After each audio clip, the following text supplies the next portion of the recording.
If you are a college student and you can start your own startup company while you are in college itself.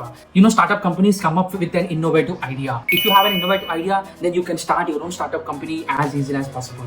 But the question is, how do you get an innovative idea? This you will get by observing the market, all the problems that are there in the society. This is what exactly happened to all the multi-millionaire companies right now we are seeing everywhere. Like you take credit company, the problem is everyone are unable to pay the credit card bills. If you take Ola, Uber, once upon a time we did not have the proper facility of cab drivers. If you take nobroker.com, earlier we used to have so many brokers in between to find a guest house or PGs for the students. So these particular problems are identified by these young entrepreneurs. So that's why they have come up with innovative idea and they have given a proper solution to all the customers.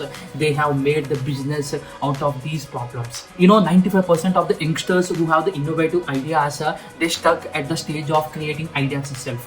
They will not come up with implementation of their ideas. The reason is they don't know how to implement these ideas in the real time. Once you have an idea, you should go for validating your idea, and also you need to understand market potentiality. So you need to do thorough research about your innovative idea, and you have to remember that you should not take more time validating your idea itself. If you take long time, you stuck up at innovative idea itself, you cannot implement your idea in the real time. And finally, don't forget to follow me. I'm coming up with so many innovative startup company ideas and also how to implement your own innovative ideas in the real time so that you become a startup company entrepreneur.